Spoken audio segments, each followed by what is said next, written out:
লাখ লাখ টাকা সিকিউরিটি দিয়ে ব্যবসা করে তারা কাস্টমার ঘরে ঢুকতে পারে না। এই গাড়ি ঘোড়ার কারণে গাড়ি বালুর গাড়ি টমটম সহ আরো অসংখ্য গাড়িগুলো তাদেরকে যথাযথ জায়গায় তাদেরকে স্ট্যান্ড তৈরি করে দিয়ে আমাদের বাজার থেকে সুন্দর করার জন্য আমি ব্যারিস্টার সুমন ভাই সহ উপজেলা প্রশাসন সকলের কাছে দাবি জানাই। পরিশেষে আমি কিশোর গ্যাং নির্মূল পরিশেষে অনেক লম্বা হয়ে যাচ্ছে ব্যারিস্টার সুমন ভাই তারা আমাদের অনেক বক্তব্য আরো বক্তারা বক্তব্য দিবেন। আমি আমার কথা এখানে শেষ করছি। আসসালামু আলাইকুম ওয়া রাহমাতুল্লাহি ওয়া বারাকাতুহু।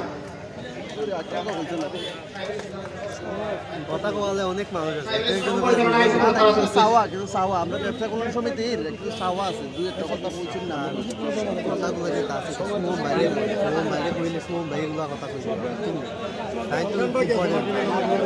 এবারে এখানে চাপ আছে চাপরে বল তাই নি কথা আমরা তো সোম দেশে বাহাত দিয়ে দেওয়া থাকে কিন্তু ঘটনা হলো এর মাধ্যমে কইলে জিনিসটা ভালো হয় এইজন্য ভালো ঠিক আছে ট্যাক্স থেকে ট্যাক্সের কিনা কিনা দরকার কেমনে কিনা দাবি দেওয়া একজন ফুল আমরা বুঝাও এখানে আমরা সব নেতৃবৃন্দ আছে ফুল বুঝাও কিনা কিনা আছে এলে আর দ্বারা বারবার গিয়ে ফোন লাগছে না এইটা লাগছে এখানে যেহেতু ফুল নেতৃবৃন্দ আছে ট্যাক্সের লাগে এটা আমরা জানাই জি জি জি আচ্ছা দেখতে লাগেন ঠিক আছে দাবি থাকে দাবি এরপরে আবার দেখি আবার আমরা সবাই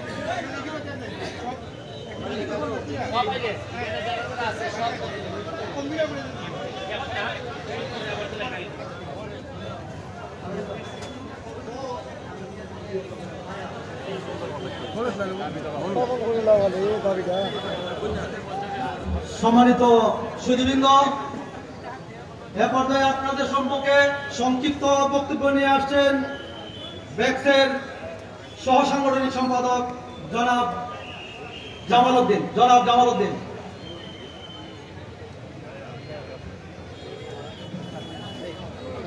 বিসমিল্লাহির রহমানির রহিম। জুমারঘাট মাধবপুরের মাঠেও মানুষের নেতা আমাদের সৈয়দ সাইদুল হক সুমন ভাইকে আমাদের ব্যাক্সের ব্যবসায়ীদের উদ্যোগে আজকে যে আমাদের সম্বর্ধনা অনুষ্ঠানের সম্মানিত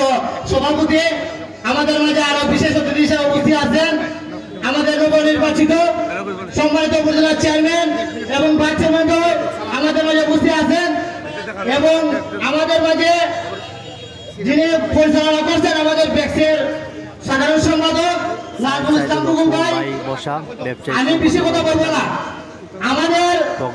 দীর্ঘদিনের দাবি আমাদের যে সবজি বাজারের যে আমাদের ভবন এটা আসলে আমাদের দীর্ঘদিনের দাবি ব্যবসায়ীদের। আমি আমার এমপি মহোদয়কে বলবো যাতে আমাদের যে ভবনটা আমরা এর আগে অনেক বড় বড় নেতা আমরা পাইছি পরিচয় আমরা আশা দিচ্ছি কিন্তু কাজ হয়েছে না, কিন্তু আমরা এখন বাকিতে আমরা এখন আমরা নগদে আছি আমাদের সুমন ভাইয়ের মাধ্যমে আমরা বিল্ডিং চাই এবং আমাদের যে এই বাবুর গাড়ির যে বিষয়টা যানজটের আপনারা ওনারা জানেন আমাদের এই বাবুর গাড়ি এই যানজটে বাবুর গাড়ি বন্ধ আসতো আপনার 5টার পরে ঢুকতো কিন্তু এগুলো বন্ধ করার পরে আবার দেখা যায় এগুলো চালু হয়েছে। জানি না আসলে জেলা পৌরসভার আমাদের মেয়র সাহেব বান দিলা পরে আমাদের বান ছুটতে গেছি গিয়া কোন কারণে ছুটছে এইটা আমরা জানি না, এটা আপনাদেরকে আমাদের বিভাগকে আমরা বললাম। এরপরে আমাদের যে বাজারের যে বিভিন্ন যে সমস্যা এই আপনাদের জানেন আপনারা যে গাড়ি একটা এই 200 টাকা করে আপনাদের মনে করেন এই